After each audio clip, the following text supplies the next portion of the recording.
Halo sahabat sehat, kembali lagi di podcast resmi Rumah Sakit Slamet Riyadi Surakarta. Hari ini kita akan membahas topik yang sangat menarik dan mungkin banyak terjadi di orang-orang sekitar kita. Apa ya topiknya? Yaitu GERD dapat membunuh diam-diam. Yuk bongkar faktanya.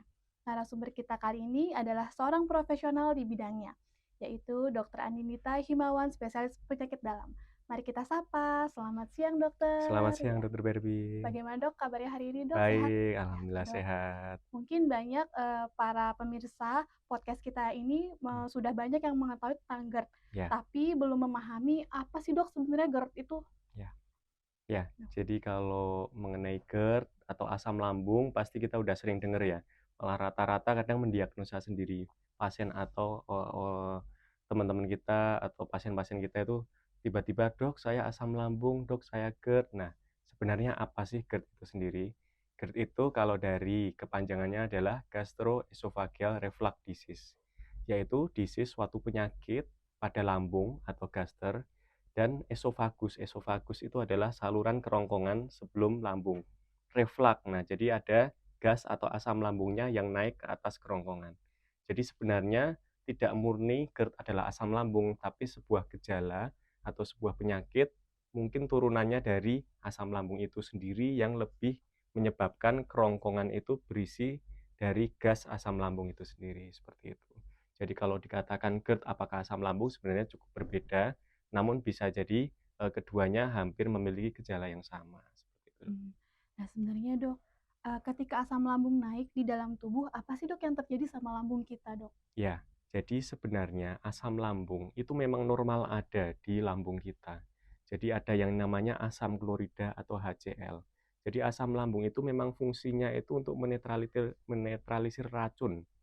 Kan kita makan macam-macam tuh, mungkin makan sembarangan di pinggir jalan, makan cilok, makan seblak dan sebagainya itu kan nggak semuanya bersih. Kadang-kadang ada yang kecampuran kotoran, kecampuran bakteri. Nah, apakah setiap kita makan yang kotor-kotor itu selalu menjadi penyakit? Nah, kan tidak kan? Karena kita sudah dirancang mempunyai ketahanan tubuh atau pertahanan tubuh itu sendiri. Salah satunya kalau yang di lambung itu adalah asam klorida. Nah, jadi sifatnya kalau ada makanan yang masuk membawa kuman, dia kayak akan dimasukkan ke suasana asam di dalam lambung. Jadi dia dari bakteri-bakteri itu nanti akan menjadi mati. Toksik atau racunnya ternetralisir seperti itu.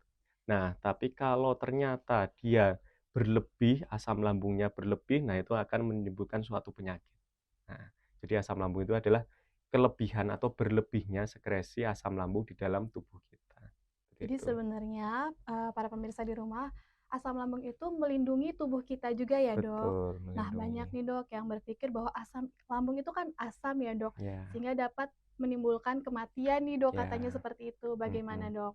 Ya, jadi kadang-kadang ada yang menyebutkan, "Wah, kena asam lambung, jangan sampai nanti kena angin duduk atau angin yang masuk ke lambung dan sebagainya langsung meninggal." Nah, sebenarnya kalau itu memang betul suatu GERD atau asam lambung, nah itu tidak langsung menyebabkan kematian. Memang bisa membawa penyakit, tapi tidak saat itu juga terus langsung meninggal, itu tidak. Tapi perlu dipastikan itu betul asam lambung ya, bukan penyebab yang lain. Karena kadang gejala asam lambung itu berhimpitan atau mirip dengan gejala penyakit yang lain. Tapi kalau dipastikan dia ternyata asam lambung, bisa dipastikan dia tidak langsung sudden death atau meninggal mendadak, itu tidak, seperti itu. Nah, ya Mhm. Dok, banyak juga yang bilang kalau memang asam lambung atau GERD ini ketika Iya, naik, dia mirip gejalanya dengan penyakit jantung. betul. Sebenarnya miripnya di mana, tapi perbedaannya di mana juga gitu. Ya, itu tadi yang saya katakan. Jadi yang sering sering sindromnya atau gejalanya overlapping itu dengan penyakit jantung. Makanya kalau ada yang pasien atau seseorang meninggal, terus dikatakan asam lambung, mungkin keliru. Tapi bisa jadi penyebab lain yang gejalanya mirip, yaitu misalnya adalah, sindrom koroner akut atau chest pain atau penyakit jantung koroner. Nah, itu kan jantung itu letaknya di dada sebelah kiri. Dan GERD atau lambung itu juga kalau lambung di sebelah sini, esofagus di sebelahnya kardiak atau sebelahnya jantung itu sendiri. Jadi sebenarnya letaknya tuh hampir sama, hampir mirip. Nah, kalau GERD itu lebih ke rasa terbakar di dada. Nah, sebenarnya kalau untuk serangan jantung juga sama, dada tapi lebih fokus ke dada kiri dan biasanya ada penjalarannya sampai ke tangan, sampai ke punggung seperti itu. Nah, kemudian yang kedua kita lihat onsetnya, mulainya tuh pada saat apa. Kalau GERD biasanya dikaitkan dengan pola makan. Misalnya pada saat kita terlambat makan atau makan yang pedas-pedas, terus tiba-tiba kambuh lah itu bisa jadi GERD. Atau kalau jantung kita kaitkan dengan aktivitas fisik yang berat. Misalnya tiba-tiba pada saat naik 2 lantai, tiba-tiba nyeri dada, atau pada saat ikut fun run yang 10 kilo atau maraton tiba-tiba nyeri. Nah, itu kemungkinan sakit jantung. Tapi memang perlu dibedakan dengan pemeriksaan lanjutan, yaitu misal rekam jantung dan sebagainya. Karena kalau dirasa-rasa aja atau berdasarkan gejala aja, itu tiap orang tuh merasakannya berbeda-beda kadang, Dok. Kadang ada yang merasa betul-betul biasa aja, tapi ternyata sakit jantung. Kadang ada yang ngerasa nyeri banget kayak udah mau meninggal, tapi ternyata cuman asam lambung. Bisa Iya, jadi iya. seperti itu, Dok. Jadi harus diperhatikan juga nih para pemirsa di rumah, apakah nyerinya menjalar atau tidak, atau mungkin berkaitan dengan aktivitas fisik atau tidak, gitu ya dokter ya, salah Betul, Dok. satunya. Ya. Nah dok, apa sih yang menjadi tanda bahaya dari GERD ini sendiri? Kapan harus segera ke dokter atau mungkin bahkan ke IGD dok? Ya, jadi itu tadi, kalau nyeri dadanya menetap, kemudian ternyata ada pada saat aktivitas fisik yang berat, kemudian menjalar sampai tangan, tembus ke punggung, keringat dingin. Nah, itu kita nggak usah berpikir, ini sepertinya GERD, ini sepertinya sakit jantung. Kita nggak usah bingung-bingung seperti itu. Kita lebih baik memeriksakan diri atau segera ke klinik atau ke tempat kesehatan terdekat, karena kalau ternyata lebih dari 5 menit, 10 menit, mau itu GERD, mau itu penyakit jantung, akan lebih baik bila diperiksa oleh dokter atau tenaga Ya. kesehatan langsung, syukur-syukur direkam jantung. Kalau ternyata dia GERD, ya alhamdulillah berarti kan bisa tertangani, bagus. Tapi kalau dia ternyata penyakit jantung, ya bisa ditangani dengan tidak terlambat. Jadi kalau kita nyeri dada, jangan terlalu pede atau jangan terlalu, "Oh ini pasti GERD." Nah, tapi kalau lama sekali ya segera cari pertolongan, seperti itu sih, Dok. Iya. Heeh. Nah, pemirsa, memang penting sekali jika memang kita sudah punya riwayat GERD sebelumnya, tapi ada rasa yang memang tidak nyaman, kemudian sakit, terlalu sakit, kemudian menjalar. Nah, itu harus segera ke IGD untuk dilakukan rekam jantung salah satunya untuk membedakan antara itu GERD atau memang penyakit jantung ya, dokter. Betul. Nah, kadang juga GERD ini bikin sesek, Dok. Ada mungkin, beberapa orang yang mengalami sesak. Iya. Apakah, banyak yang bertanya, apakah GERD itu dapat menimbulkan penyakit pada paru-paru, Dok? Ada nggak hubungannya, Dok? Iya. Jadi kalau, langsung berhubungan dengan sakit paru-paru, sebenarnya tidak. Tapi kalau gejalanya mirip dengan sakit paru-paru, bisa. Karena GERD itu sebenarnya rasanya itu kadang-kadang pasien taunya sesek, tapi sebenarnya dia besesek atau rasa penuh di dada. Beda dengan sesak ya, kalau sesak kan nafasnya dari, eee, udara yang masuk ke tubuh kurang itu kan sesak. Tapi kalau besesek tuh rasa penuh. Nah, tapi kadang pasien kan memang tidak bisa membedakan ya, Iya. Dok, ya. Jadi rasanya hampir sama, tapi kalau secara langsung menyebabkan sakit paru-paru sebenarnya tidak, tapi gejalanya bisa mirip. Seperti itu, Dok. Jadi berbeda ya, Hmm. para pemirsa antara paru-paru dan juga penyakit GERD. Nah, kemudian dokter, ini ada lagi, apakah, kondisi stres atau orang biasanya yang punya panic attack itu dapat memicu timbulnya GERD selain pola makan ya, dokter? Ya, bisa. Jadi malah penyebab utama pada sakit pencernaan, misalnya asam lambung, pada saat ini tuh ternyata psikis. Jadi kalau dulu kan habis makan apa, apakah habis makan pedas atau asam, kecut dan sebagainya, enggak. Tapi ternyata kalau kita gali sebelumnya, ternyata misalnya, pada pelajar ternyata mau menghadapi ujian. Nah, atau pada, eee Gen Z atau cowok-cowok atau cewek-cewek sekarang. Nah, ternyata habis putus cinta atau habis Mmm. ditinggal pacarnya. Nah, itu kalau kita gali, ternyata ada stres, itu bisa menaikkan asam lambung.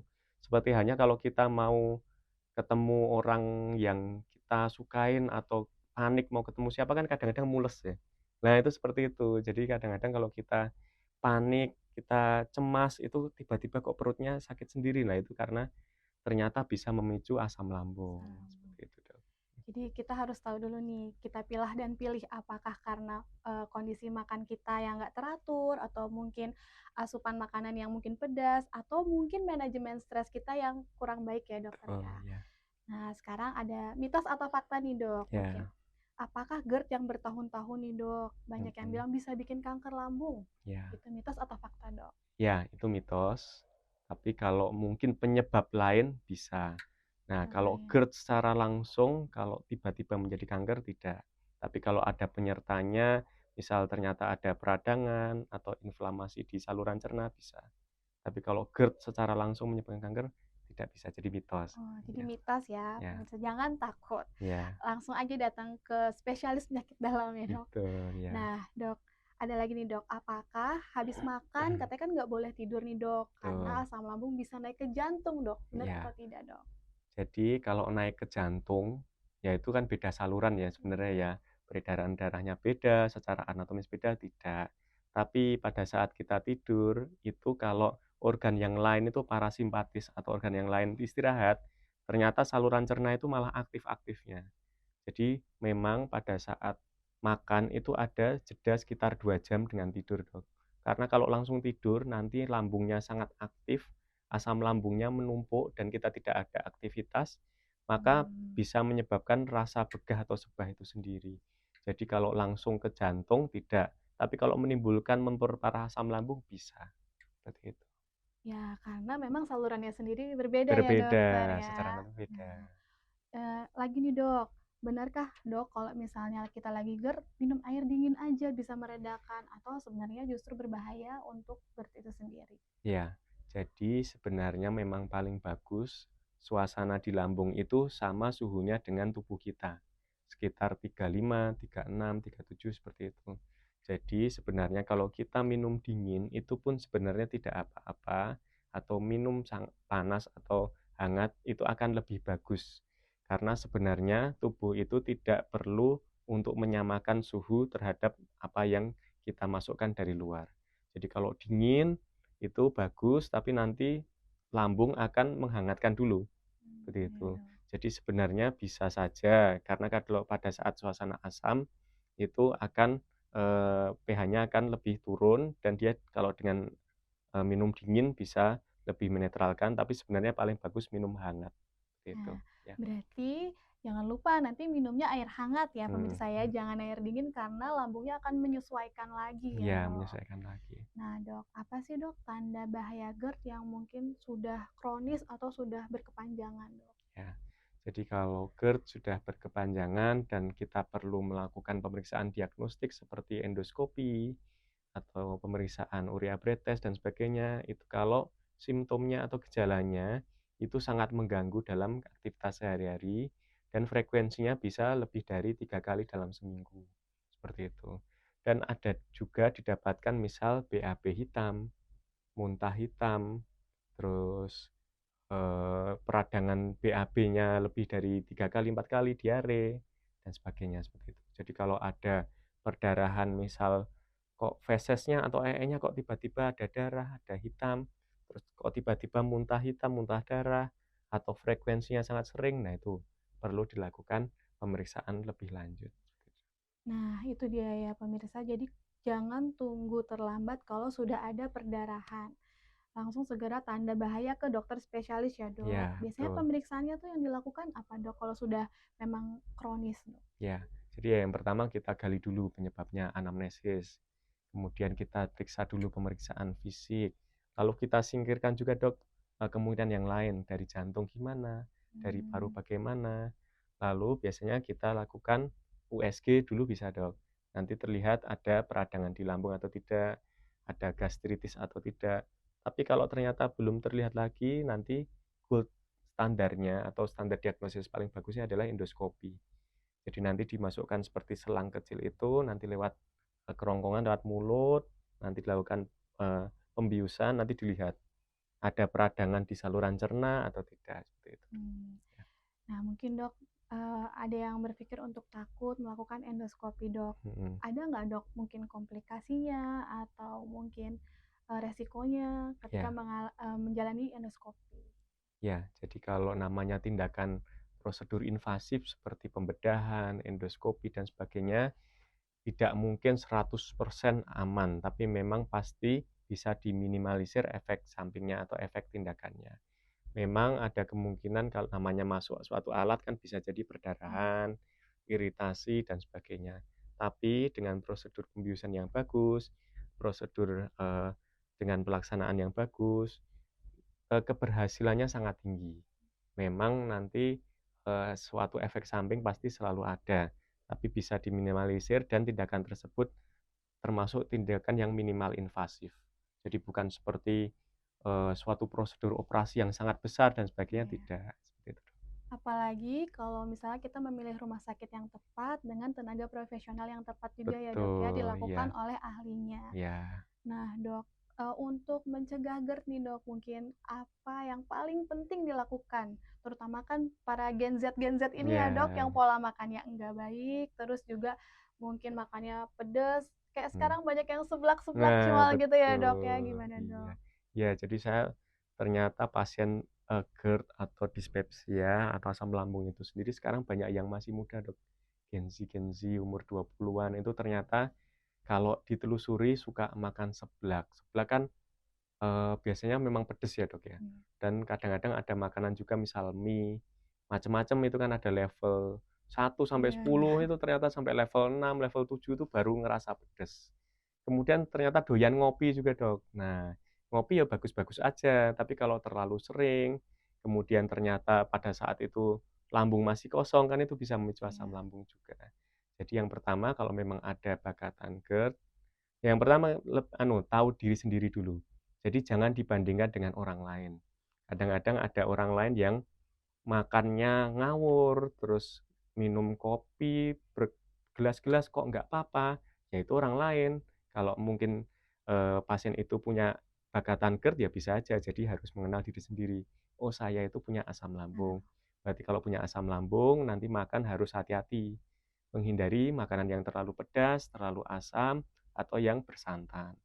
Kemudian nanti jangan terlambat makan. Jadi biasanya saya minta pasien itu untuk frekuensi makan lebih sering. Jadi makan bisa sehari 4 kali, 5 kali bisa. Tapi jangan terlalu kenyang. Nah, nanti kira-kira makan, laparnya sudah hilang disuruh berhenti.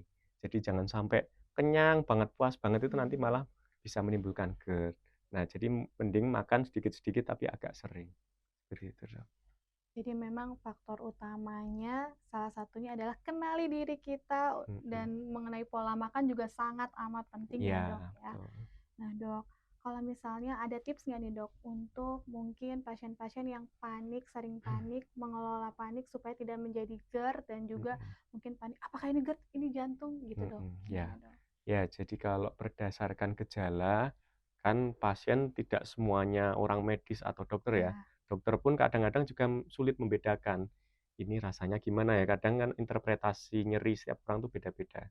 Ya dilakukan pemeriksaan penunjang, tetap harus ke dokter, nanti kita periksa satu-satu, direkam jantung, dilakukan pemeriksaan fisik, USG, dan sebagainya. Minimal 1 kali atau 2 kali, nanti begitu ketahuan, "Oh saya ternyata jantungnya aman." Nah otomatis kan kita lebih merasa nyaman ya Dok ya, kalau sudah melakukan pemeriksaan, seperti itu Dok. Jadi nanti kalau ternyata kalau belum cek sama sekali kan kita sama sekali nggak tahu tentang diri iya kita, benar tapi kalau Dok. sudah ada datanya, sudah pernah cek, "Oh bukan kok, ini kemarin saya periksa kok ternyata aman." Nah itu otomatis kan membuat tenang diri sendiri, seperti Ya. itu, Dok.